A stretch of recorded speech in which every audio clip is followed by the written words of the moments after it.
All right. Hello. Hello. How's everybody doing? We're probably gonna jump into today because it's gonna be a kind of big one. A long haul. It is a big one. Who are we'll let Kachung do it today since this is one of his characters. Kachung, who are we doing today? I do love me some Jango Fett. That's who we're doing. Jango Fett, it is. All right, so it's gonna jump into the opening and then we got some work to do. Yeah. All right, let's see. I hope I hit the right one. I didn't label them very well. Jango Fett was a Mandalorian male born on the planet of Concord Dawn, although he's also told people he came from this Mandalorian world. So because of this, his exact history may never be known to us. At some point, he became a foundling and was taught by a mentor. He was given a set of Mandalorian armor and participated in the Mandalorian Civil War as a commando. After the war, he pursued a career as a bounty hunter and became widely regarded as the best in the galaxy. After the invasion of Naboo, Fett was recruited by Count Dooku to be the genetic template for the clone army. Fett agreed to this under two conditions. One, a fee of 20 million credits would be paid. Two, an altered clone for himself, one that he could raise without the typical growth and behavior modifications used on other clones. Fett remained on Kamino to supervise the training of the clone army. His clones will go on to number in the millions. Later, Jango was involved in the assassination attempts against Senator Amidala. Fett subcontracted the bounty to hunter Zam Wesell. However, the plan was foiled by Jedi's Kenobi and Skywalker, who had been assigned to protect her. After a long chase through Coruscant, she was killed by Fett, using Kamino's saber dart. That dart would be used to track Fett to Kamino. Kenobi would arrive on Kamino looking for answers. What he found was Fett, and after a brief questioning, Kenobi would leave. Fett turned to his son, Flash clone, Boba Fett, and told him it was time to go. As they approached their ship, they discovered Kenobi waiting for them. After an amazing hand-to-hand fight, Fett was able to escape, but not before Kenobi placed a homing beacon on his ship. While on Geonosis, Fett would capture Skywalker and Amidala during their attempt to rescue Kenobi, who earlier had been captured by Separatists. Jedi Master Mace Windu led a rescue team that would be the first shots fired in the Clone Wars. During the battle, Fett would be rushed and beheaded by Mace Windu. The last thing we would ever see is Boba Fett holding his father's helmet. Tonight, we will discuss one of the most important people in the Star Wars galaxy, Jango Fett. His legacy would be millions of clones that would take the Republic to an empire. Father and trainer to Boba Fett, and considered one of the greatest bounty hunters who ever exist. Join us.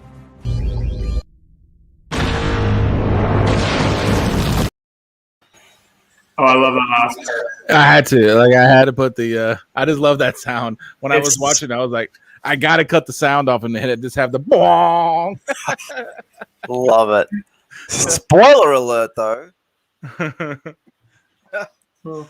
I mean, I gotta say, Django's amazing, and I know the plot, with all the plot problems with the second film, the Clone Wars is definitely my favorite of the prequels, and it's really because it's the birth of the Stormtrooper, right?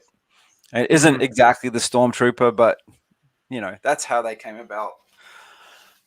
But he's definitely a pretty cool bounty hunter. And after reading the books, I'm a little sad that he killed her. I mean, he kind of had to, right? But there's a bit of a relationship there between him and Sam Wesell. Sam Wesell. She was pretty instrumental in, you know, kind of partnership between them, and we'll go through a little bit of that anyway in the books. Yeah. Yeah. What's happening to Chris Lopez? I think that's weird that he calls himself Chris Lopez on YouTube, but I like issues everywhere else. I need you to tighten that up. Your new shoes on Xbox. I got issues on Instagram, and then Chris Lopez on YouTube. I need you to tighten that up a bit. I'm just gonna put that out there right now. All right. So what I came away from looking into Jango was Oh, here we go. Here we go. Here we go. Here we go. Here we go. We gotta get the Casper door thing. Is The obligatory start of the show. Yeah, is Don't worry. Next week I'll have a different setup. So is the it's almost like Disney. Well, not Disney.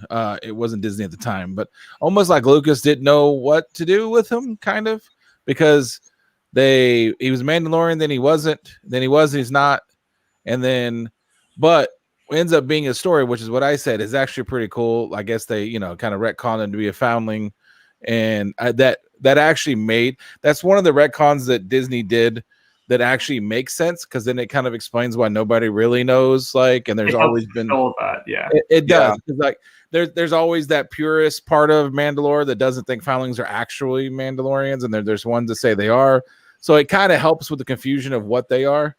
And like I said, of all the retcons Disney done, that's the one that's kind of the one that makes the most sense to me. Because all the rest of them are kind of like, what in the world? But that one kind of works. So yeah.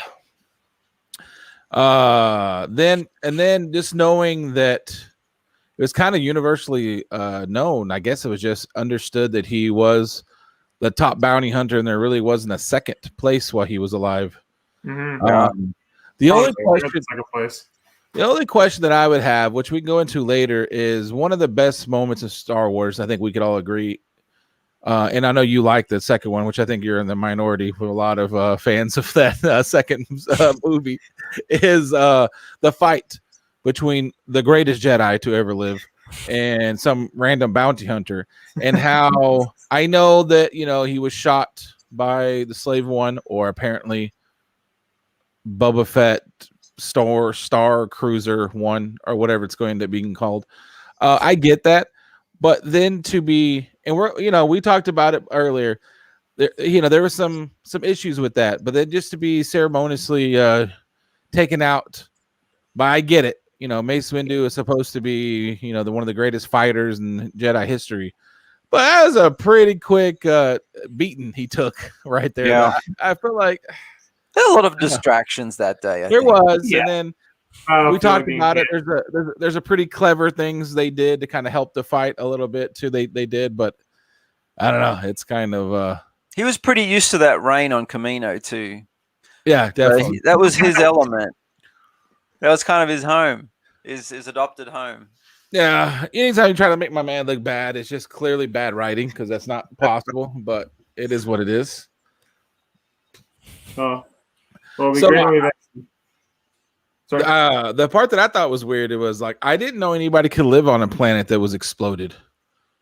And that's the planet, the farming planet that he was on, the one that has like insides that were shot out or whatever. So originally it wasn't. So that was always confused me when they did that in was it Rebels they showed that often? I believe so, yes. Because it was, originally the Conquerdon was just like, imagine a regular just farming world like Dantooine, if anything. And then they then decided it got blown up. I don't recall why or what the reasoning was for why the planet was like that, but it's cool looking. It looks super cool.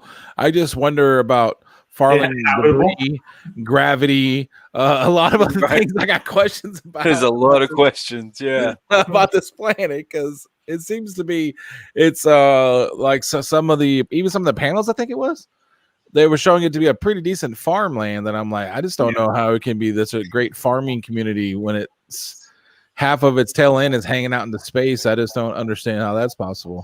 A space Amish got together to. So we'll do a few things here. Well, I guess you can start off by obviously saying that he was the world's greatest bounty hunter, and they figure the powers that be, they were doing underhanded things, figured what better way to grow an army of super soldiers than to take the world's best bounty hunter and to make him into a clone master, I guess. And so you asked me to put a clip together of a video game that apparently I've never played, because I watched that clip twice and I was trying to jog my memory. I don't know if I played this. I wish I had a copy of it in person, but it's called Star Wars Bounty Hunter. It was a classic for Xbox original and PS2. And you just basically play as Jango Fett between it would be episode 1 and 2, I believe. Yeah, it'd be episode 1 and 2, and it follows him through the underworld and taking some different jobs.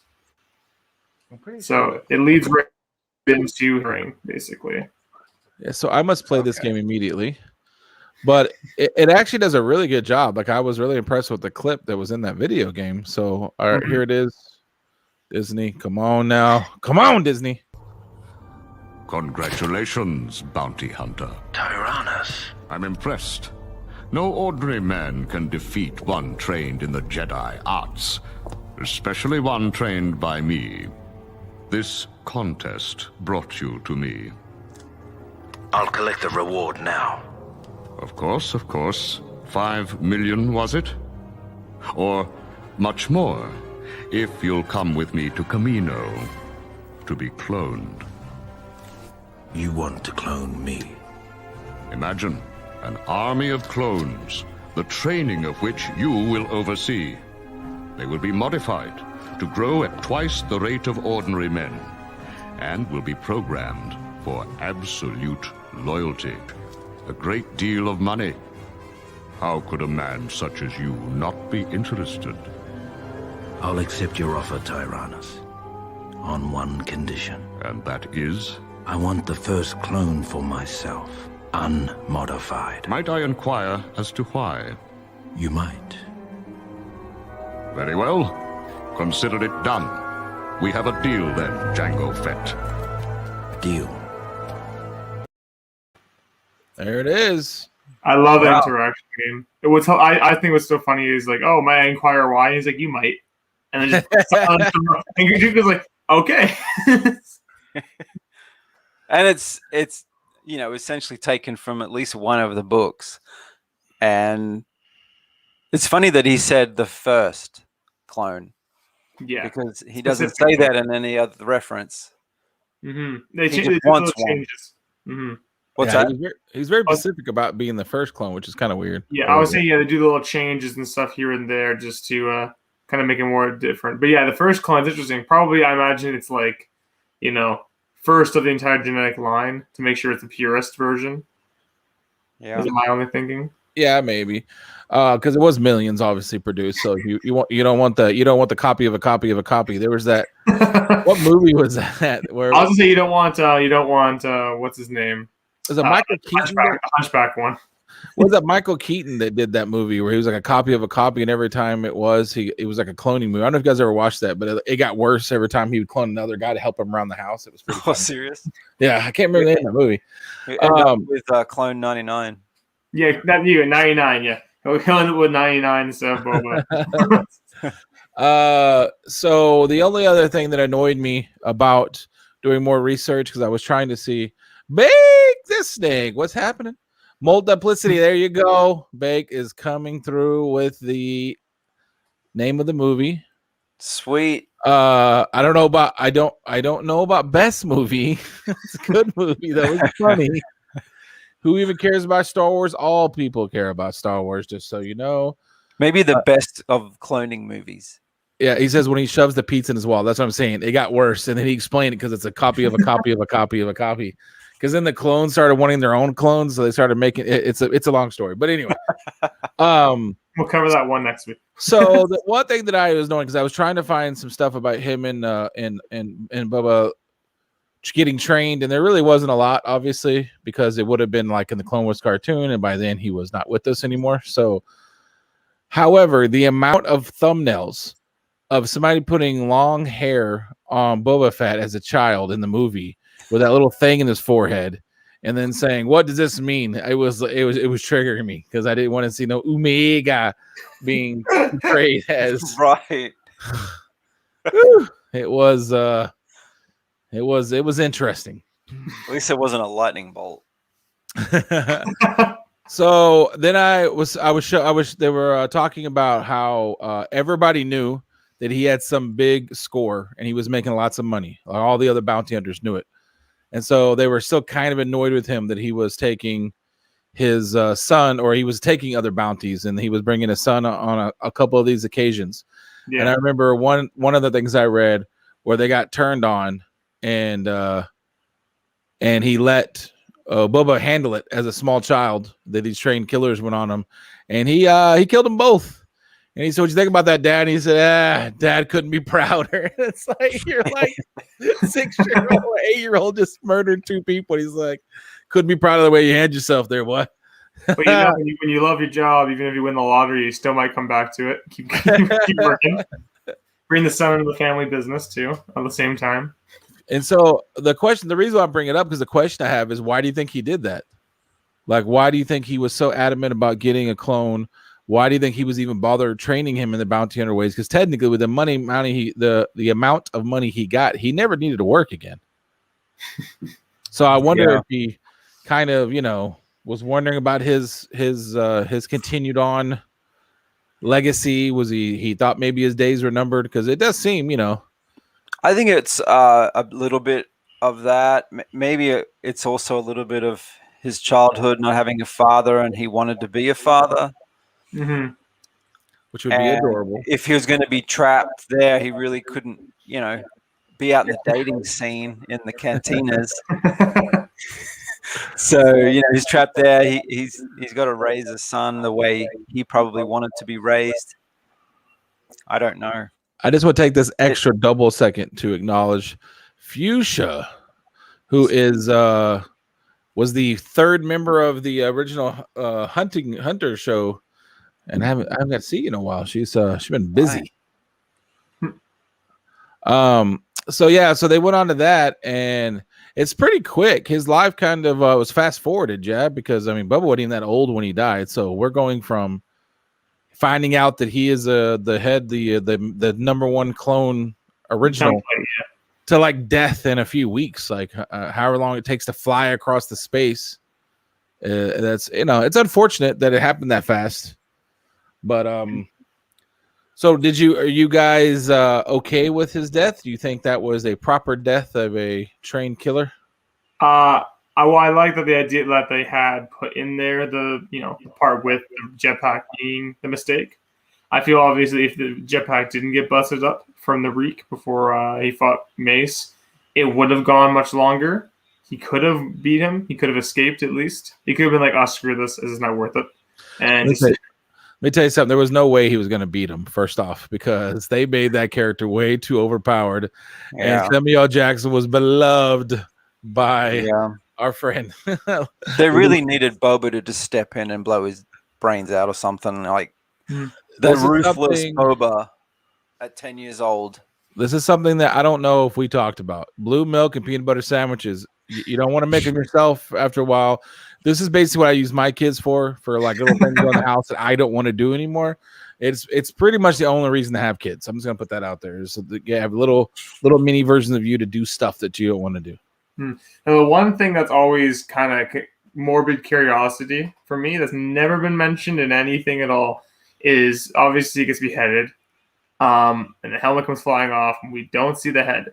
And we see Boba pick up the helmet, and he's holding the helmet, looking at it. Is the head still in there? I was wondering that too, because I did find one. Here, you know what? While we're talking about, I'll just go ahead and show it, because I did, even though I kind of showed it in the intro, I'll just go ahead and show it real quick.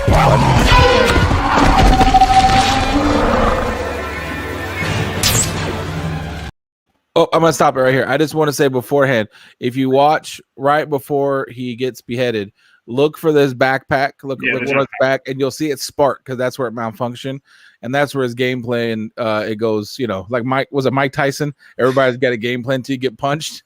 Yeah, everyone has a plan until they get punched in the face.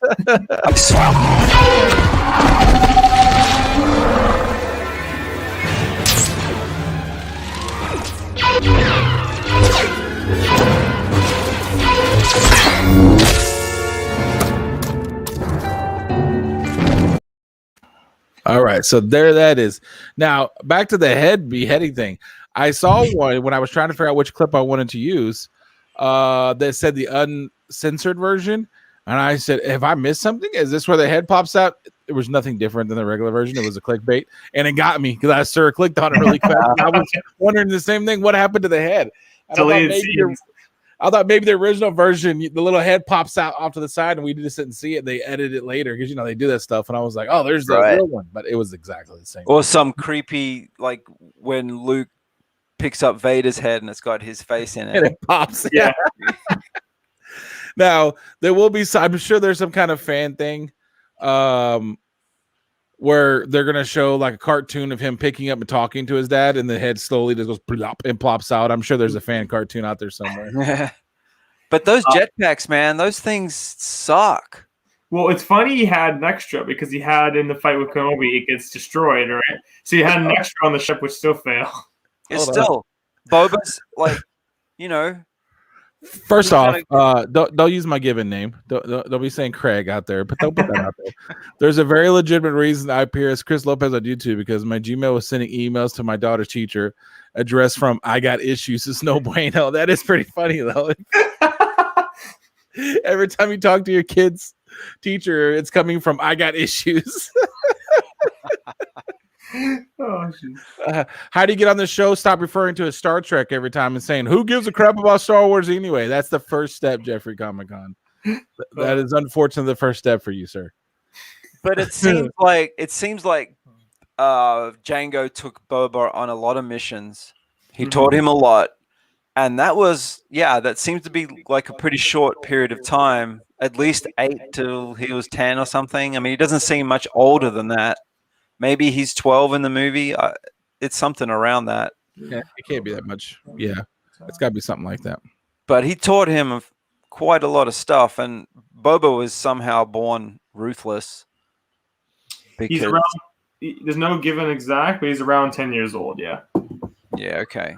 I would say this though, like you just said, Boba grows up ruthless. The first thing he wants to do is get a team together and hunt down that mangy dog that killed his dad. One of the best arcs, and I love that. And here's the thing though, you only get that way, right? Your dad messed you up anyway because you're murdering people right off the bat.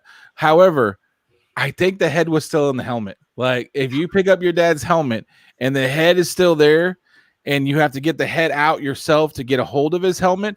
Isn't that what's going to send you over the edge, and now you're hunting these villains that killed your dad? That's the answer right there, I think. I mean, I know that they're not going to go that dark, but that kind of has to be. That to me, that would make a big difference. If I'm going to pull my dad's head out of his helmet, clean the helmet, and then put it on my own head, I hope he cleaned it for. Maybe he didn't. Maybe he just wanted to be washed in vengeance. And for how long did he see clone troopers dying? Because that's essentially his dad as well. Yeah. Yeah. Pretty scarred. So and then then later, and then later, obviously, in the new shows, The Mandalorian, you have those Mandalorians as soon as Boba Fett talks saying, oh, I've heard that voice a million times before. And so then you have that whole new thing that you got to talk about, which when we do Boba Fett, we'll talk about. That now he's probably older than his dad was. And you have that whole little, mind games as well. Yeah. Yeah. I'm pretty sure in Star Trek, in Star Wars, and Star Trek, and all those maybe. If not, then please do not admit to anything on here because I do not want to be involved in any kind of future litigation. If you do not mind, sir. If they use this episode in court, that would be a very good. Ha! What a funny guy, always telling the jokes. Hey, we've already established no one's going to be watching this. No, and the people that are already going to be too close to Jeffrey anyway, so they're all going to be brought into court, so it doesn't really matter. Although apparently the overlords look through this with a fine-tooth comb. Let me tell you something. We have 4 viewers, and 3 of them work for Disney, apparently, because these son of a guns know immediately when I go live. All right, so we're going to try to do things a little bit different tonight. Do you want to go ahead and do some news and some comic books, and then we'll get into the actual comic book panels afterwards? Because there's actually a lot of panels, and we think it would be better to just kind of leave that for later. So if anyone wants to go on the rewatch, they could do that instead. We'll still go through the panels, but faster than before. What do you want to do? Comics or news? I only have one piece of news, so I think that makes the most sense. Yeah. I love Cody too. These news this week is also comics anyways. So it works out in the end. Oh, yeah. You're not seeing what I'm seeing because I didn't share my screen. So let me go ahead and do that. I'm like, why aren't you talking? I have it up here for you. It's because you got to, share the screen. But yeah, so the news this week is for the for War of the Bounty Hunters. They're doing a new theme of variants, and this theme actually is. I like the idea. I think it's pretty cool. Better than the previous themes you've had so far. Oh, I kind of like that. So this is the Wanted posters line by David Nakayama. So so this one here is that one there. Let me pull it up as well. What issue is that one supposed to be? That one is the regular. That's that Forlom and Zuckuss one shot. So it's showing you in the comic. If anyone didn't read it, Jango. He used the name Jango as his moniker rating. Pretty cool. You have Boba Fett. This one's in the War of the Bounty Hunters #3 with IG-88 on the bottom, looking up at him. Yep. And then after that, you have the Star Wars 16. It's Han Solo. And on the very bottom there, it should be Princess Leia. Yep. And after that, you have Kira from, the Solo movie. That one's in Darth Vader 15 with some Death Troopers at the bottom there. Okay, I'm already a little annoyed, and I'll discuss it in a second. But all right, let's keep going. And then Dr. Afra for Dr. Afra with herself on there too. I kind of like the Valance one too. though. Sorry? There's one of Valance as well. Did you see that one? With the Stormtrooper at the bottom. It's on here. It's another. Oh, variant. they must have announced it after. They didn't add that in here, I guess. Yeah. They must have announced it right after this. Then on top of it. I'm not sure which issue that's for though. Oh, okay. Probably. Sorry. I was trying to make you big. Okay, here, show it again. Disney took them out for that. Oh, I like that one too. Yeah, that one must be for the Bounty Hunters. It's the series itself. The weird thing is that the bounties are all the same. Why wouldn't they be different? That is one thing I noticed as well. The prices are all the same. Not too unique. Some are a little hotter than others. Resets, that's true. So I really like those. Here's my annoyance. Have some balls, seriously, Marvel, and have different prices on these people's heads. Are you telling me that all those characters were only worth 50 grand, all of them? Like none of them are worth 55 or 65. They're all exactly Especially 50. considering what the whole plot of it is trying to find Han Solo, he's basically, technically not spoilers, he's being sold at a big auction, which is featuring a lot of crime syndicates and such across the whole galaxy. And his bounty is only 50,000 credits. Right. Yeah. Is that, what is that symbol? Is that the credits? Yeah. It's credits. a 7 basically, which I never understood the name for it, but yeah, it's the credits. Right. Huh. All right, that's your only news? That is the only news. And those extend through into September or something like that. Yeah, they go far. This event is going much longer than I originally thought it was. I think it's going to October, to be honest. Yeah, I like those, but I'm not gonna tell my LCS, also known as I got issues, that I want those, because he just adds like 10, 15 more books and then hits me with like a $200 bill like he did yesterday. So we're gonna just not do that. And let's see if he's still in here, because that'll get a response. All right, so they're on to comics. Yeah, new comics.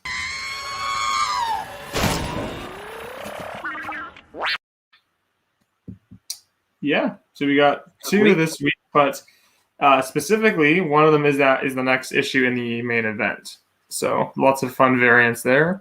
Oh gosh, giving away the story here. Okay. Well, and what I noticed last week, Bounty Hunters number 14 came out, and it was supposed to be this week, I think. And yeah, so that was confusing as hell. Yeah, because the reading list that they showed months ago, that's in the back of one of the books or in multiple books.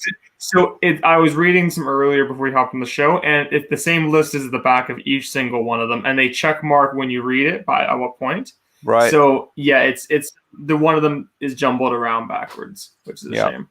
But I'm pretty sure you read them in the order they came out. At least that's what I saw a post from. I was doing that too. Yeah, it makes sense. It doesn't not a big confusion there. Yeah.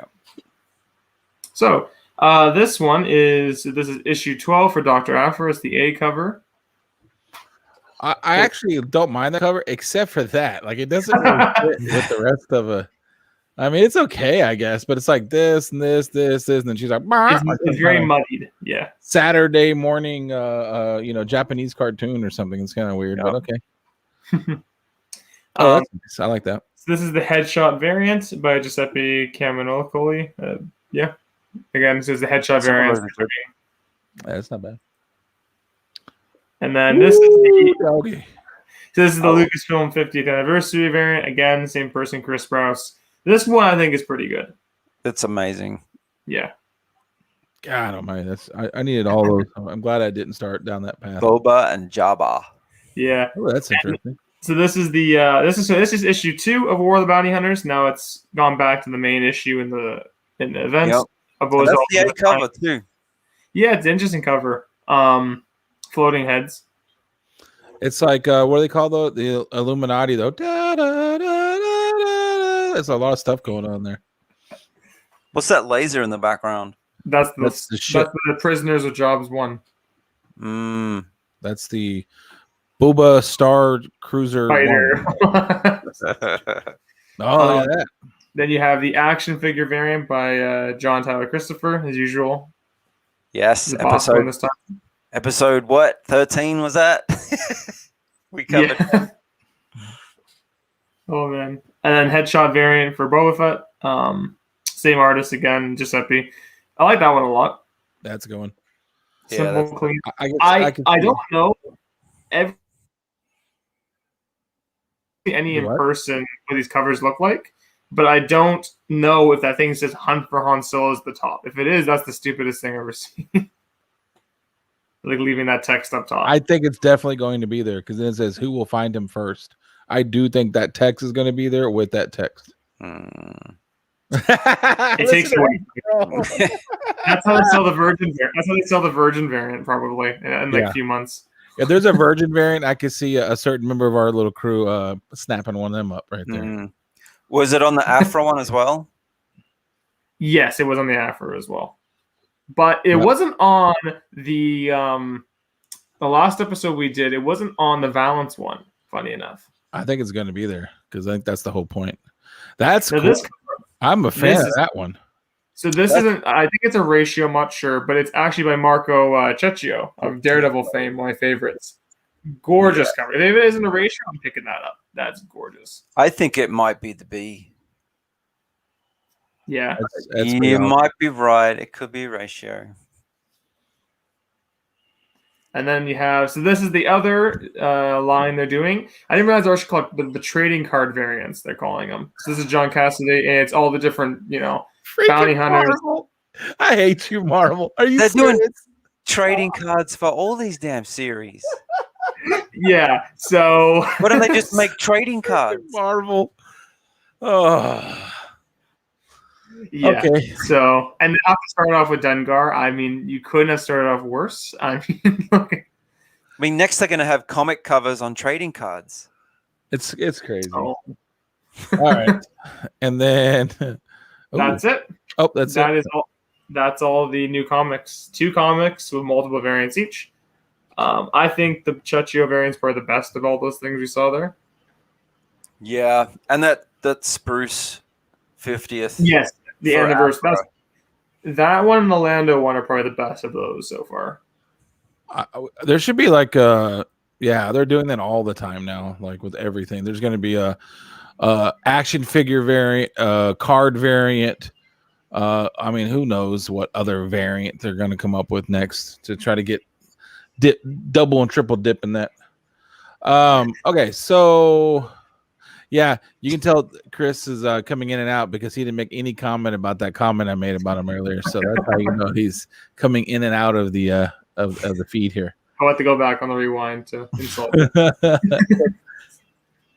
All right, so now it's time for the character spotlight time where we go deep into the comics. So now it's time also for the greatest man to ever exist in the history of any species. Hello there. Jeez Louise. It just doesn't get better than that, ladies and gentlemen. All right. Except for some reason, he forgets all about R2. No, I no. You I remember? remember. So I don't Now, remember owning a if you droid. back out for a second, Katrina made a quick small infographic for people who just want to back on the drive. Sorry, okay. a small infographic yeah. to make it easier for people to catch up on what to get for a Jango Fett. This right here? Yep. The next one over. Right there. Oh, well, hey. Wait a second here. I'm making sure you're on your game. What? What's happening?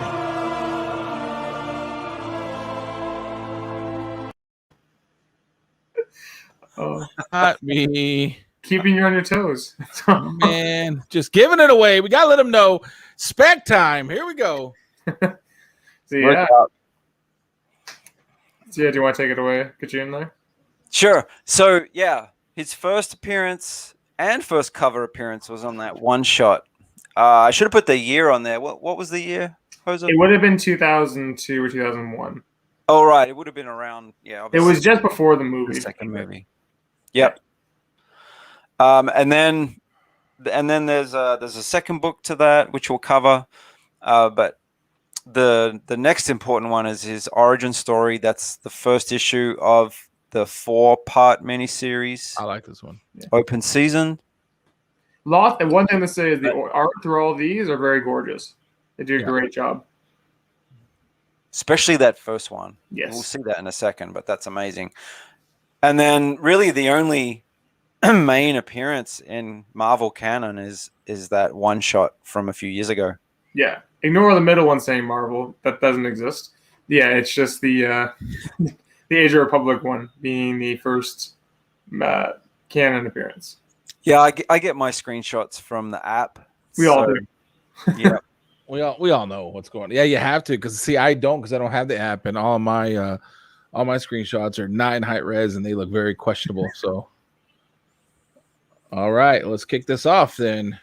Oh, that is not what I was So Chris was asking about the first Marvel Vision canon. So all the ones that say Marvel there, so on the Marvel Unlimited app, they have all the Dark Horse comics that they released for Star Wars. But what they decided to do was replace the Dark Horse logo in the corner of Marvel, even though you open the first page of the comic and it says Dark Horse and nothing about Marvel. Right. And then it'll say there's like a gold logo at the bottom that says Legends. Yeah. Which funny enough, they don't show for them there, but otherwise, yeah. Yeah. All right. So are we starting right here? Or no? We can't. Well, you can show that anyway. I just made that a couple of days ago. Mm-hmm. But it basically shows his armor changes through the stories. He first wore red highlights on his pauldron.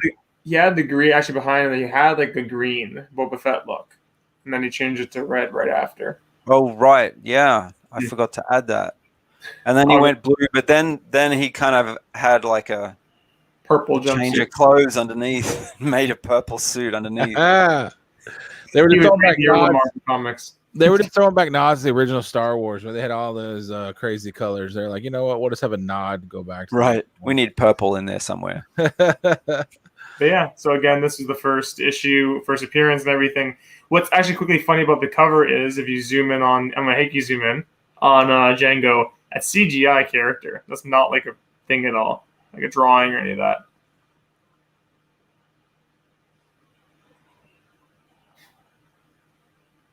But yeah, so this story, this starts off with Boba playing with some action figures, and apparently he has an action figure of his dad.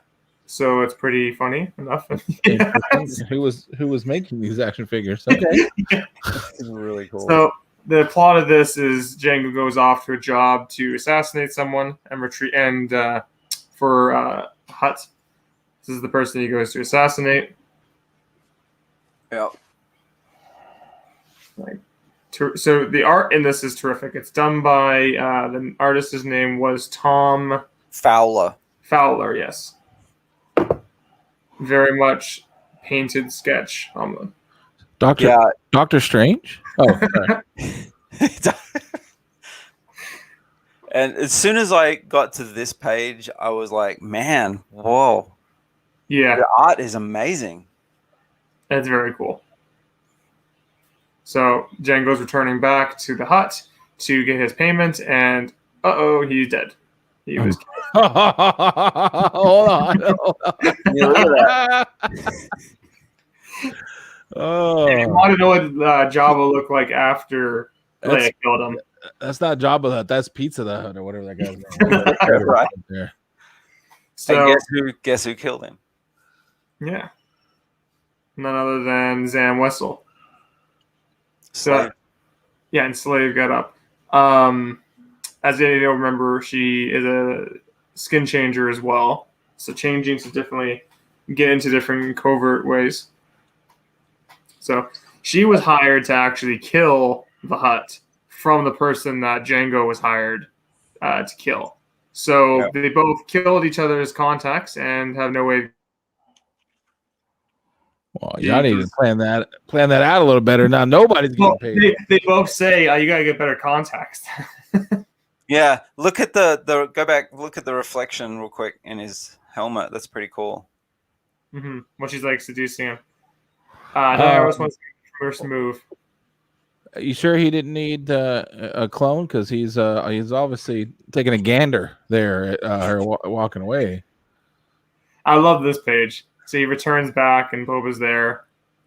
Listen, he might have been a loving dad, but there's no way you could have convinced me this was happening in real time. Like he's like, "Oh, daddy, oh, my great son." I just don't know if that was happening. I'm sorry.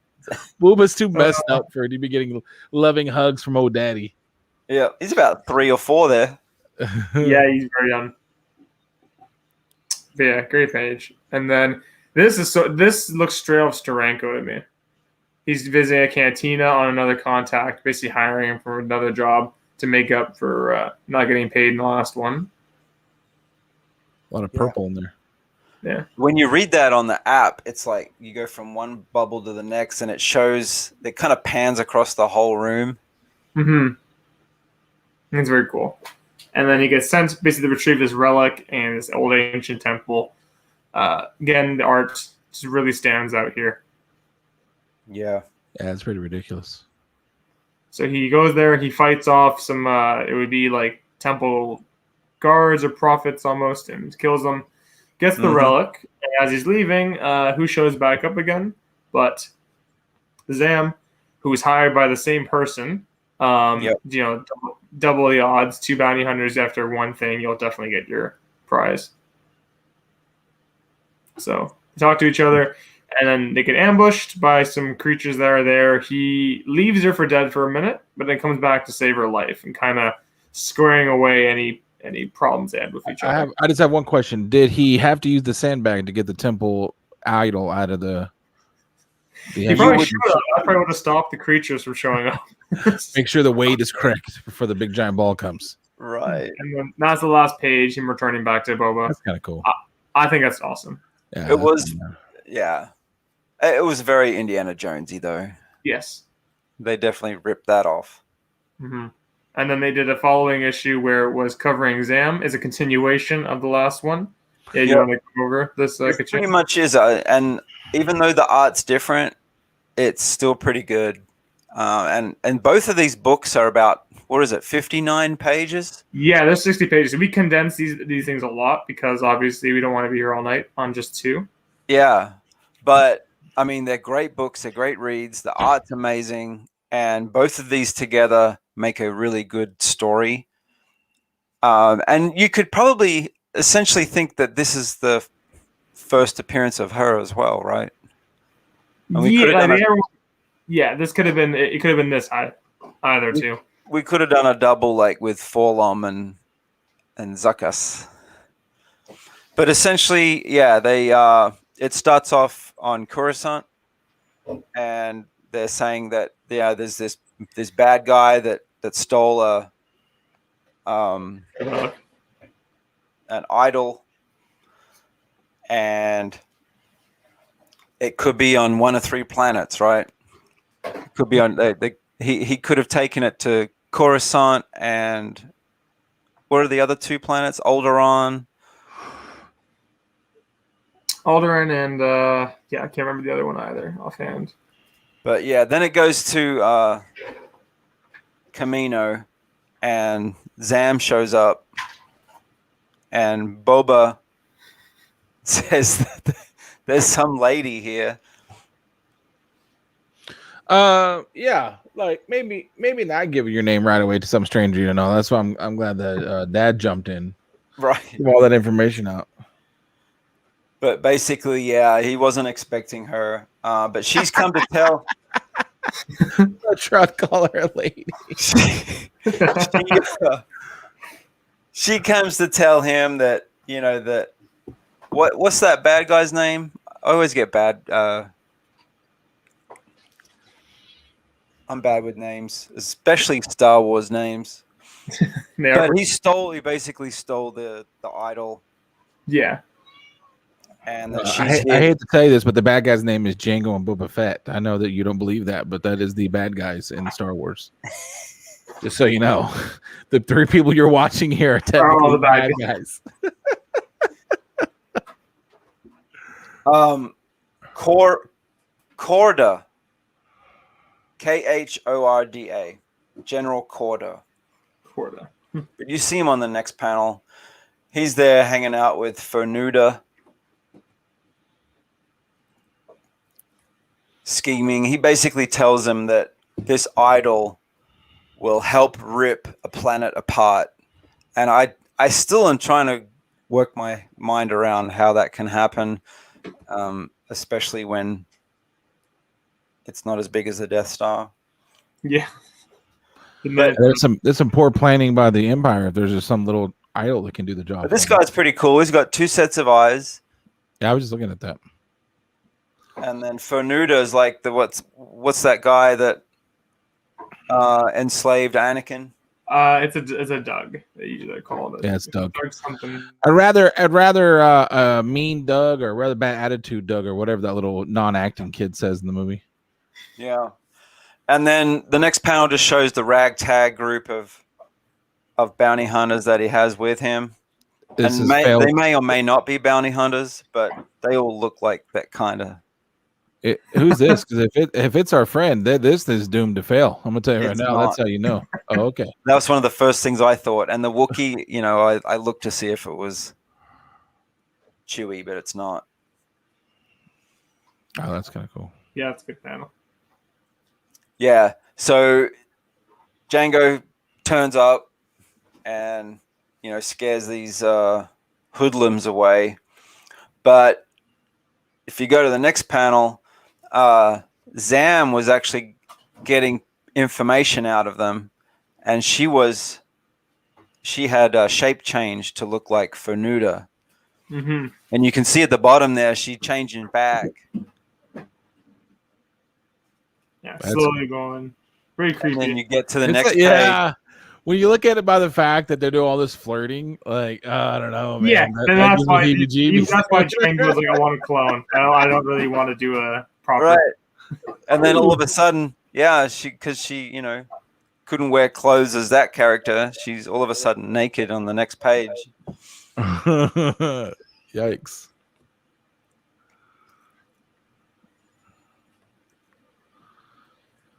So, yeah, they're basically in the center of Coruscant, and there's like some power battery in the middle of the planet somewhere.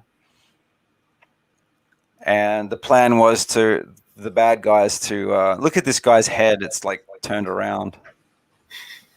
No. You see that? There's something wrong with your neck, bud. That's pretty bad. So they're in there. They want to plant the idol next to the power. What would you call it? The power battery that kind of helps power the planet. Yeah, good one, just big city essentially. Yeah. Oh yeah. And so everyone turns up all at once, and he yells out, Yulin Poof as well of the Jedi Order. Yeah, you got the Jedi that was tasked to defend Coruscant from these guys. And He's got the go gadget net going right now too, so he can see everything. He can Well, if see you were watching all of it. Chicken Star Wars, you remember that guy? Yeah. yeah, and Jango and Zam coming in from the other side. So there's basically a big battle that lasts about, I don't know, 15 pages or something. And they all get taken out one by one. The Jedi's kind of taking a lot of the Hey grunt. I need you to pay attention to what happens when the lightsaber goes after a head, bud. You need to pay attention to that. Yeah, there's a lot of dismembering in this. It's a bit gruesome. As long as no blood comes out from the lightsaber, it's PG enough. That's true. And the Wookiee hits Jango out of the way. There's like guns flying everywhere. There's hands being cut off, and the Wookiee is about to shoot Zam, and Jango saves her. Blasts her in the back, yeah. Yep. And then there's a standoff between Quarter and the Jedi.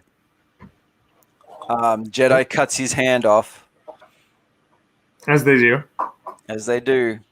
The idol goes flying. And Jango blasts the general. Which, what? Which again makes the idol fly. This idol is like flying around everywhere. Man of bouncy balls. It goes off the side, and you think it's going to fall into the abyss. And Zam does a go-go gadget. Oh, she does. That is the grossest thing. Again, remembering that he's flirting with her the whole time when she can do something like this. Well, he probably has his reasons then. Oh, can you just go back 3 panels? I want to show you something real funny. More? Yeah, one more. Yeah, bottom right. Look at Jango. Oh, Jesus. The eyeball. Yeah, he's like, He grew an extra foot that day. Well, look, the poor artists have been spending panels drawing this guy, so it's not that surprising that he messed up in proportion. It's like, whoa, put the long neck on the wrong body. So basically, before this Jedi dies, he tells them that he can, be at one with the Force and connect with it, and the idol with it in his hands. They don't really trust him, but they're like, well, we don't really have any other choice. And then if you go to the next page, it's kind of like a step-by-step of him doing something with this idol and the Force and stopping it from blowing up the planet. I don't know what's going on here, but he does something. He's Rubik's Cubing it. He does. It's like he's playing with a Rubik's Cube, and all of a sudden he dies and the planet's saved. And sacrifices himself and, as a Jedi High Council member. It kind of, I don't know, it was a little underwhelming. I will say this, at times the Jedi, they cheaply toss away their Jedi masters, especially on the council, for a very small story arc. And they just lose one of their masters. Like, sometimes you lose one. Sometimes, things happen and you lose one. That's I did show it here. Go ahead. I think they probably didn't like him. They're like, this is a perfect opportunity to get rid of this guy. Yeah. Big room for They burn Kenobi. him. They do have a little, cremation for him. But this is them return the idol to these poor creatures that apparently are dying species. And they, tell them that we're a dying species and our secrets are going to die with us. So Jango's a bit worried because he had killed them in the previous issue to get the idol. Yeah. But they're like, no worries. You can be on your way. You brought it back to us and we can just keep it in its little place. So I have a question about this part. So they talk does this mean they talk very direct, very clear, very seriously? Because why change the font when this guy talks? Like, I'm a little confused. Well, so they're speaking a different language right now. It's the translation. But it looks funny though, because it's like they're all speaking no matter what language in most comics like this, and this one guy's got all this crazy font stuff going on. It could just be his accent. And he could be Even if it's speaking- subtitles over someone who's speaking English, just perfect. So yeah, and that's pretty much it. Yeah. Well, they go back to Kamino, the two lovebirds, and Yikes! Boba flies into Jango's arms again. It's like, Daddy! It's a common theme. the Omega with Daddy. Let's not do that. He says, I thought I saw you with that lady again. Is she a friend of yours? To tell you the truth, Boba, I'm still not sure. Will you ever see her again? I think you can count on it. Yeah, one job and then kill her, which we'll see. But yeah, so he obviously appears in Attack of the Clones, the adaptation. Very brief, basically just the same parts in the movie, so we can clear through this pretty quick. Yeah. As it is just from basically the panels directly. The dialogue is the same too, with some exceptions. There's a little changes, but they're nothing significant. This is just a cool page here specifically. This is the first time you see him in that, when he gives Zam the worm. Yep. The thing I would like to say about this when I read this was, take these and be careful. Like, he cares, right? Because they're very poisonous. All right. And then he does not hesitate to kill her later on. So why did you care about her? Right. Oh yeah, but don't get hurt by those poisonous bugs or whatever. So yeah, she obviously is captured. Sorry, he didn't want her to say his name. I mean, that's all he was protecting, right? I mean, that. Do you think she would have said his name? Yeah, probably. Wow. He probably didn't give her a chance to hook up. So, but hey, if he's such a good bounty hunter, he should just let her say his name. I'm like, yeah, I'm Jango. What about it? Because you have people like Casper's favorite. This is his favorite guy right here, big head guy. Kiadi Mundi, the serial killer. I will say this: if he's so good, though, was that done on purpose? Because why would you use a dart that can only be tracked to one people who make that particular dart? It seems it's very odd. Yeah, it's a very odd Hoping moment. the challenge, maybe. You should have used an Acme dart. Yeah. Some general. Yeah. Oh, that looks odd. Walmart yeah. dart. So issue 2. Obviously, is when Obi-Wan goes to meet him on Kamino. Now, this is something interesting, actually. So, in the bottom right panel there, when Obi-Wan brings up Sifo Dyas or going to Coruscant, he says to Boba, close the door. In the movie, he speaks a different language, and it was always presumed to be Mandoa. He's actually speaking Mandalorian to him. But I read that in the original scripts, like for the movie, he's actually speaking Huttese to his son. Oh, really? Yeah. So I thought that was interesting because he speaks this so fast and so quietly. It's not Maori. No. Boba. So yeah, the exchange between them, just straight from the movie, has a great scene, and leading into the fight with each other. Yep, that's so good. Art here is definitely a lot better than the episode 3 one for sure, as we've covered before. In his element. Yeah, in the water. Look at this. Let's just talk about this bitch slap that happens right here. Let's not look at the first panel. Look at it. Let's concentrate on this one. Bitch slapped. That's all I need to see. Then we don't need to see the rest of these because these are all lies after this. This is they're separatist propaganda. It's propaganda, yeah. Well, they got to build up some suspense. He's got to win a little battle Before he gets head lobbed.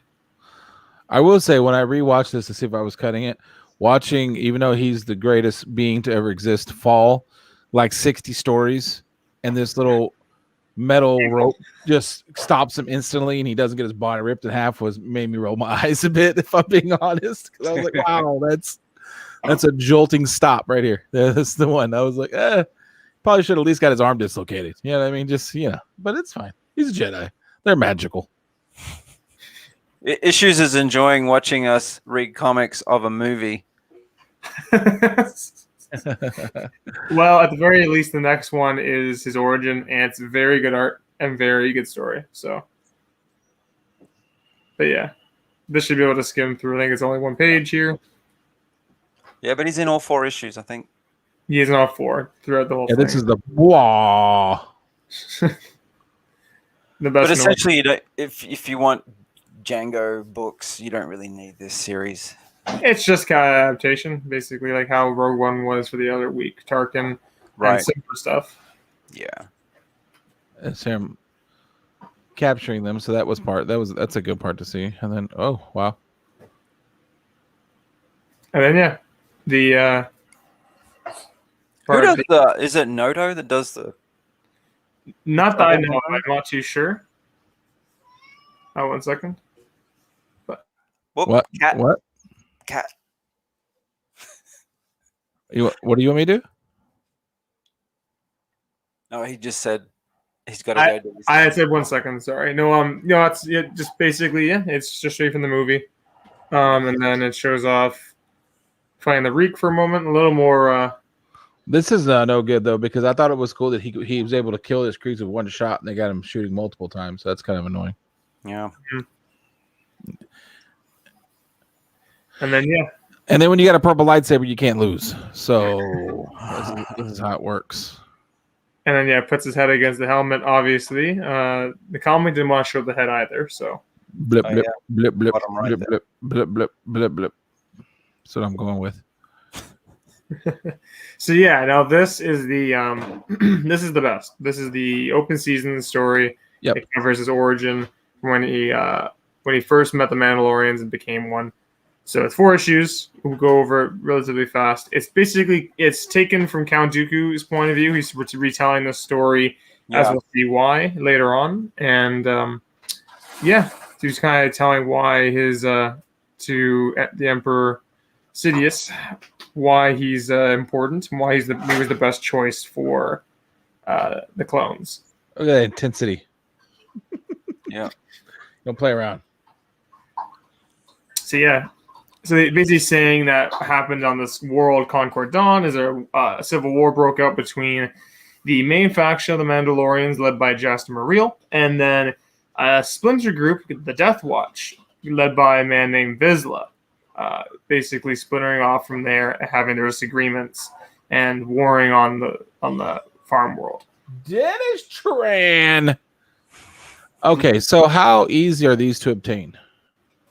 These are I'm not too sure, but Are you I there? can't imagine I can't imagine it's expensive at all. It's probably fairly cheap for a set. The 3 people that are watching it, don't go on eBay until I go on eBay, because I like this and I might need to purchase this. So it starts off with Jango. They look the same. Jango, as a kid, was father, basically being a journeyman in this farm, telling him back to work.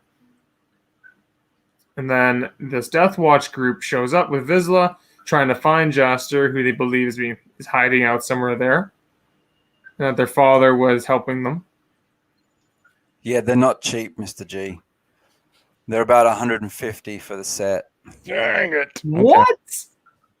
There's no way 150. Yeah, there's a set that sold for 170. Okay, well that's sorry everyone. The first issue is about $40. That's insane. So, anyways, all right, I gotta have Barbarian go to all the getting spots and see if he can start finding them for me. So there was one for 90. So yeah. So Death Watch shows up. They take over farm. Basically, they execute his dad. Can we just talk about? Can we talk about Farmer Johnson's daughter in the background? What is he growing there? So his mother shoots one of the guys, so they execute them all, and then Jango runs off into the field to be found by Jaster Muriel in the red there. Nice. Now, what's a quick fun note? So the name kind of reminds me of the Mandalorian story, yeah, a little bit. Yeah, the fun note with this is Jaster Muriel. The name actually is an older name. It was originally the name for Boba Fett back when they had before they changed his origin to be a clone. That was his actual name, and the name Boba Fett was his bounty hunter pseudonym. Oh, really?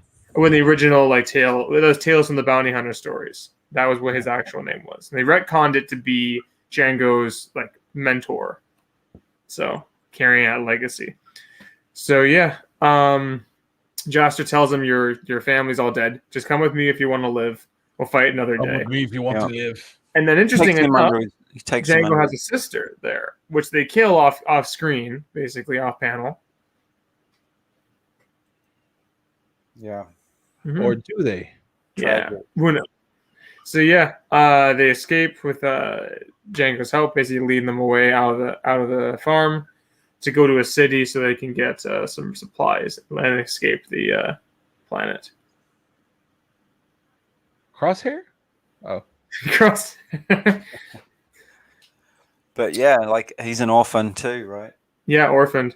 So yeah, he helps them blow up some Death Watch vehicles to help make an escape. He's already blown stuff up. The man who's the one who shot his dad and actually kills him. So he fights him. Jaster comes over to help him out and then finds Jango actually ends up doing the deed and killing him. Look out. Put a hole in him. Look at You that. came through, Jango, but we have to go now. And then follows up with Great Page. Oh, look, it's Daddy. Daddy! So yeah, so they escape the planet to fight another day. Nice. So that's the first issue, covers an origin there, and then this continues off. It time jumps. I can't remember how long it was again. I think at least 10 years or something. But now Jango Fett, Jango Fett is he has his own battalion with them, and this is the first proper mission together. Yeah, they're testing him out as a leader. Yeah, and it's just an extraction mission. They're going there to extract someone. And it's supposed to be minimal resistance, straightforward. And they seem to respect him a pretty good amount in this, too. They do. Yeah. Totally. Now, when they arrive, it's a really cool part. When they arrive on the planet, they get shot down. They crash land in like a D-Day style invasion on this land, and there was much more resistance than they had thought. And so they rush into these trenches to help fight. I will say, I know we're going quickly. There's a lot to cover, but the art is just redonkulous. I'm a big fan. Right. This would make a better movie than some of them. I would love this if only when they did when Tamora Morrison was younger, this would have been a great story to adapt. So yeah, they get in the battlefield, they're fighting, and there's one other Mandalorian with them. I can't remember his name, so there's a B there, but he's kind of showing some being reckless and not taking command from Jaster. Montrose? Montrose? Montrose, sorry. He was told to fall back, but he's still pushing on the line, being attacked. And then as a reveal, so while that's happening, Jango takes his squad around the back to help it extract. And surprise, surprise, it's Death Watch. They reappear to go and kill everyone. So they fight off them. Pretty cool part. It's kind of a trap. Yeah. And he goes off, hits it back up for a minute. He's the flamethrower. We start seeing more of his familiar weapons, too, as time goes. Right. He just fries them all. And then shows up is the Vizsla guy, still alive, scarred from the last fight. He ambushes them, and Jaster says to Montrose that, like, when we're done this, you're out of the crew. Like, you're allocated now. Oh, well, you shouldn't tell him that ahead of time. You should just shoot him. Well, fight starts, and he's like, help me out, Montrose. Montrose is like, I'm done taking orders from you. So he flies up in the air as the Vizsla guns down Jaster and kills him. Mm-hmm.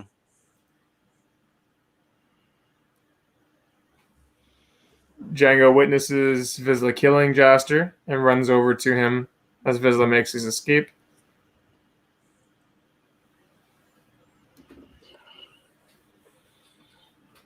Yeah, no head in the helmet. It was fully attached still this time. So yeah, he picks up his body, and then the Montrose guy is telling them that both of them are dead to leave them, right? And then Jango comes back carrying Jaster's body and is saying, "You're not leaving, right? We have to take care of Vizsla, right, first." Right. And then Montrose is saying, "Oh no, we're gonna leave now." And then he's like, "Is everyone with me?" And then everyone just joins up on Jango. And then Montrose leaves and have to be seen again. Where Jango takes command of the Mandalorians now. Ooh, look at that.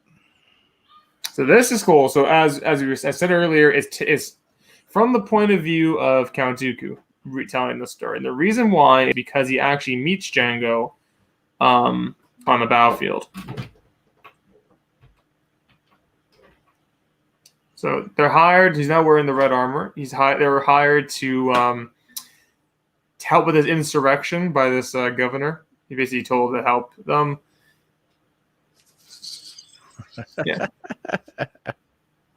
And when he arrives there, he goes to the governor, and they did the job. And the payment was information on where Vizsla was. And again, surprise, Vizsla is hiding behind some drapes to ambush them. Behind drapes. Yeah. Yeah.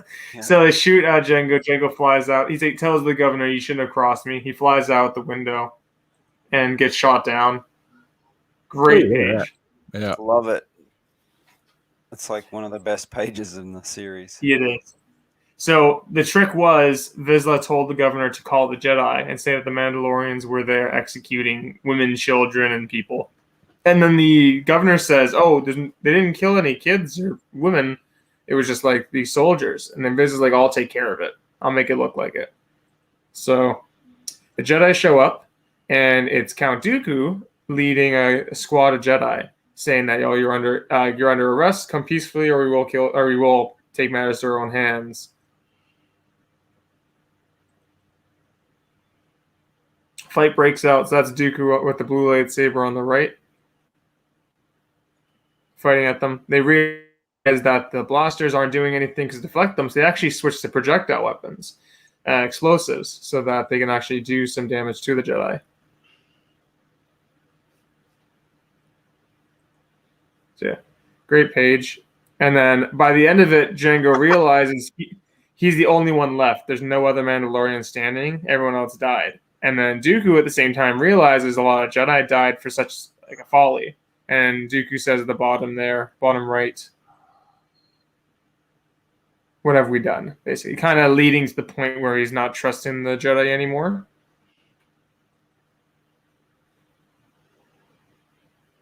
So yeah. And it all leads to this issue number 4, where he actually has called Jango there to ask him what happened after he had him captured and sent to the governor, and to hire him for the clone program. He's telling Palpatine this the whole time.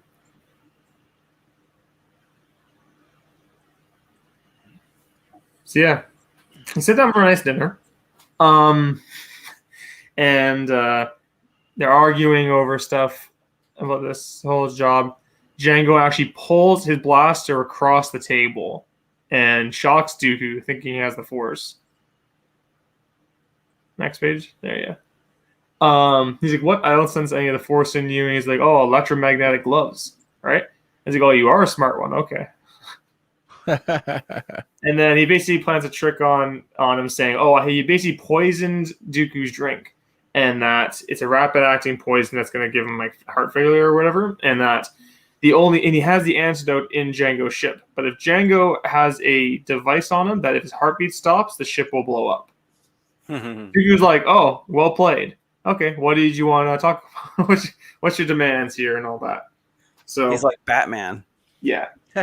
So Dooku asks him one question: "What happened to you after we had captured you and gave you away?" And he's like, "Oh, you have the nerve to ask that." And he says that the governor sent him off to be a slave, sold him to some slavers, and then when pirates showed up, he broke out and escaped. He returned to the governor's planet, and the governor had his armor still, had Jango's armor, but what he did was he had it immaculately polished and all the paint scraped off of it, all the red paint and everything. So that was just pure silver armor, silver Beskar. So governor's freaking out. I'll get to the armor before he shows up. Jango shows up in the armor, kills the governor after asking where Vizsla was. And he tracks Vizsla. I cut out the one before this, but he tracks Vizsla's ship, and he flies into the ship with the jetpack and smashes through the window and flies through into the ship. Yeah, in space. In space too. Yeah. The crashed window, it seals really fast. Don't worry about that. Don't think too much. So yeah, he fights Vizsla on the ship. Fight breaks out, and Vizsla escapes into a escape pod. Jango follows, and they arrive on this planet, and they continue their fight. Eventually, tussling down the river, some of these native dire cats, I believe it was, dire lions, are following them. Yeah. Vizsla knocks off his helmet and fighting each other up. What does he say there? He says something really cool. Zoom into those. Feeling queasy, Jango? Good. I just shot. Oh yeah, he just shot him full of poison. He's like, so it's not enough to kill you because I'm going to handle that myself. It's like Jaster would be disappointed. So Jango sees the cat, and he actually pulls his blade out and slices, as you'll see, slices Vizsla across the gut, having him bleed out. And then Vizsla's like, oh, that's not going to stop me, right? I'm going to keep going after you. And he's like, oh, I'm not going to deal it. So the cat actually smells the blood and pounces on Vizsla, killing him. So all the other blood he didn't smell, it was just the internal organ blood. Yeah. Well, you'll see in a minute, actually. He wakes up, some kids find him, ask, oh, your friend's dead. Like, what happened? Oh, the cat killed him. And it's like, oh, why didn't the cat kill you? And he says, I guess that was, I guess they thought I was tainted meat or bad meat. Because the poison in his blood. Oh, yeah, that's good. I like, there's a whole page of him laying there day after day or something. Yeah. It seems like he's there forever because there's 5 panels of him laying there. Yeah, and he wakes up with the cat flicking him. But this page, this is basically, how we showed the clip from the Bounty Hunter game. Essentially, it's the same kind of idea. So funny enough, Jango's like, okay, we agree here. I'll get you the poison. And Dooku's like, oh, don't worry. I've already cleared the poison. I've practiced many years of meditation using the Force to influence my midichlorians, basically. So he cured him of the poison, himself of poison.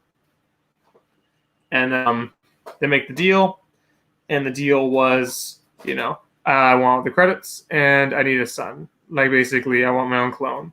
And he's going to carry on Jaster's legacy, which is obviously a nod to the Jaster Muriel name as well for being Boba Fett. Yeah. And then we got the canon. Marvel. Yes. True Marvel canon one. And this one has actually, it was 5 variants on top of the main cover. Some pretty cool ones, I say. I got that first one. I don't have any of them, but I like that one. I think that was just the A cover. Yeah, the A cover in the top left. I had the concept art. So yeah, do you want to take this one away? Sure. So I just like this entry. It's kind of like a big splash page you see of him at the front.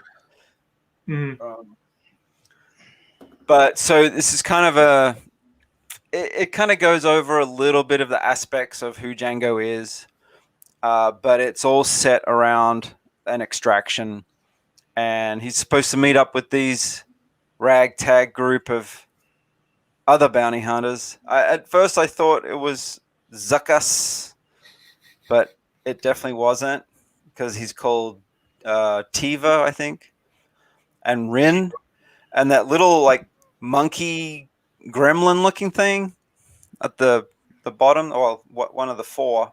Yeah, one of those bat creatures. Yeah, I think that's a female. It's supposed to be a female. And then you've got the Rhodian Neelda. And then wasn't there a 4th one, or was there just 3? There was like a droid, I think, but right. And then so he arrives at the cantina and he brings Boba along. I love that.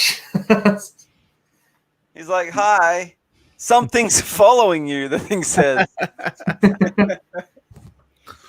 He says, "No, it's my son Boba. He's gonna help." This is part of his training. This is part of his training. Anyway, so they get back in their ship, and I like this is what I just cut this out. He says, "I haven't heard of any of them. Why can't we work with Cad Bane or Aura Singh or Zam Weasel?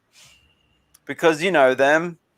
He says, "Because you know them or know of them, which means you have at least some idea of how they work." So his idea here of his training was the fact that you don't know these guys is part of your training. Mm-hmm. And then I really like this kind of quote. It says, "We aren't born with our reputations. We have to earn them." And that's very true of both of these guys, the Fetts. They totally earn their reputations. And then, so it kind of cuts to Dooku telling him how badass it would be if they made 1 million clones of him. And as a quick note too, this moon they're on Bogdan is the same one that the video game where he hires them to. Sweet. Oh, nice. So they roll And over stuff. The very bottom, just go back. The very bottom, it doesn't say outright, but it basically says there, the credits are good, meaning the payment for him to go to Kamino, but there's something else I'm going to need as compensation, and that's referring to Boba as his own. So they go, they extract this lady. She's, falls off the edge of some building, and Jango shows up and catches her. And they're all like, "Man, that's amazing." And then, as Jango, I think, expected, two of them turn on them.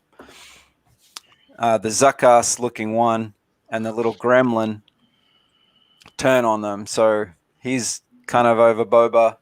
The Rodian doesn't know what the hell's going on. as one would probably expect a Rodian to do. Yeah, he's. I know his cousin well, so I know how that family works. Apparently, and they try and convince him. What are those gas creatures called? Gas breathing creatures. Anyway, he tries to convince him by saying, you want a bigger share? Because if we kill these guys, you're going to get more money out of it. But he doesn't go along with it. The next page, basically Boba, something goes off, but what is it? Something goes off behind him. He sets off a blaster, and right. He says you really should check better next time when you take someone down. And then, he fries him a little bit, but then I think he snaps his neck or something, right? Yeah, he basically snaps his neck going in. Yeah, this little kid. And I just cut this out because I thought these guys speak in third person, and he says I. Yeah, you'll kill Samurai. Yeah. It was a stressful moment. He forgot what his gimmick. He forgot to keep up with the act. So I can't remember now. Does he run away? Does the Rodian runs away after okay, yeah, you get the hell out of here. And he's like, okay, thank you. But Boba's kind of torn. He's like, I really want to kill this guy, but I should kill him. He didn't seem to be along with it like the others were. So. And then Jango kind of he goes to explain. Good thing you didn't, because it will show off not to double cross you in future, and it has honor, not to kill off the person who doesn't betray him. Yeah, you can't have the money, but you can have your life. So they let the Rodian go.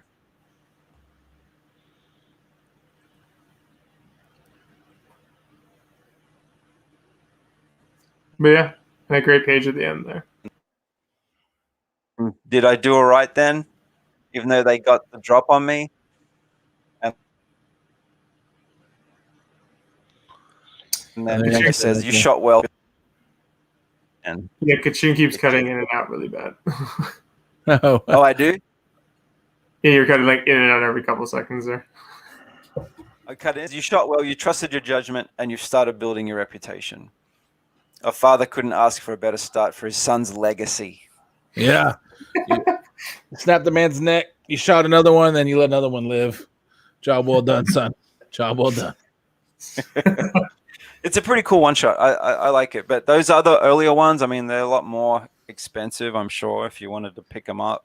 Which is a real shame. I didn't realize that it was actually going that expensive. So, I think you can get the set of open seasons for under 100.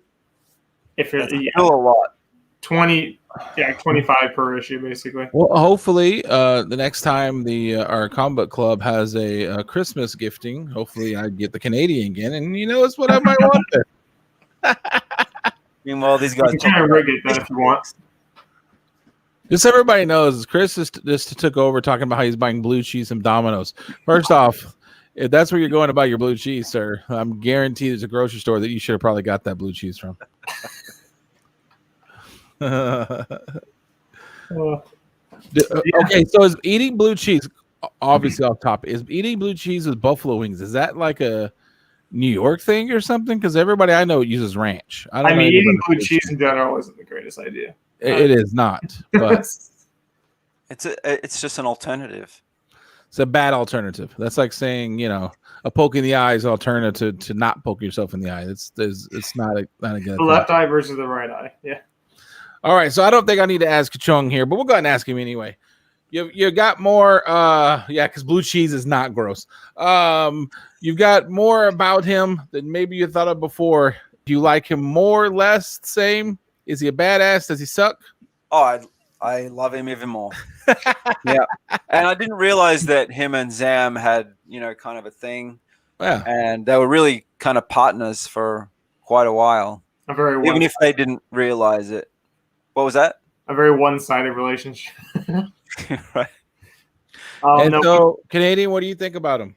Again, as well, I love him even more, especially after I eventually decided to read the open seasons after hearing about it for so long. That's a really good origin, and especially with all the art. The art surprised me the most. It was all consistently good, minus some neck extensions, and definitely a much more fun. I hope that we see more of him in canon. We see more not Baxter, more jobs from before he had his clone.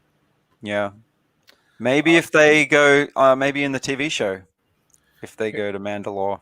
Here's what I would say with him. I'd almost say that I like Jango better than his son, and here's why. Because I understand what they had to do with him, because Boba is a very popular character, and he had about 1 second of screen time to be that famous. But in the Clone Wars, he definitely wasn't a bratty little punk kid, but he was kind of dependent on the bounty hunting crew to help train him and raise him up. So, I don't know, I'd have to kind of, when we do Bubba, we'll see what I think. Jango seems to be badass every room he ever stepped in from the time he was old enough to hold a blaster till the day he died. He seemed to be quite a badass. So it's almost, to me, Jango has kind of gone up one notch, and his son went down one notch, holding until we see him. You know what I mean? You find out a lot more stuff when you do this kind of a deep dive into some research. But right now, for me, I really do think Jango went up one, and then, his son might have went down one just because we know about him so far. And Jango spent a lot more time with, true Mandalorians. Yeah, absolutely. And probably, acquired more skills as far as fighting goes. Yeah. I got to use all the weapons, and Boba kind of just learned from Jango and a few of the other, Clone Wars crew. Yeah. Maybe he spent a lot of time with Credo. Could explain a few things. All right. So I think that does it. Mm-hmm. I think I enjoyed the Jango one. So I think Chris has asked us not to do that again, to go back to obscure bounty hunters he's never heard of. He's requested that for the next show. We'll go 3-bow. No. As always, we want to thank you guys for watching. If you have a request for us to do, you can always tell us. Hit us on Instagrams. We're all on Instagram. The same things you see up here is pretty much what our Instagram are. Or if you're watching this on the replay, you can tell us down there. If you made it this far, perhaps maybe you'd want to. I'm supposed to do this. My kids tell me I don't do this enough. Follow, share, sub. I don't know, all those things. Also, if you're in here, you also probably know who Chris Lopez is. I got issues. If you're looking for a great time, he's always on with me when I stream on Twitch. Also, Mr. Gorell. It is an amazing event. If you watch him, he is amazing at all video games. It is smash the like button and all that. The iSource is not an official sponsor of this show. They will not get a shout out until they become official sponsor of the show. So I will not be. I'm just amazed there's so many of these guys still here. Yeah. Hey guys, what happens when you get a hard hitter like Jango? Every so often, when we play Call of Duty, I'll just give you a little sneak peek. There's sometimes I mute my microphone and then I do a little broadcast over. I got issues. His exploits into the arena there, and I know he knows I'm doing it, so it makes him even more annoyed because I'm ever going, "Oh my God, he's going to the left! Will he make the shot?" And it's pretty great. So Professional suckage. But all right, we want to thank you guys for watching, and we'll catch you next week. Say bye, everybody. Bye, everybody.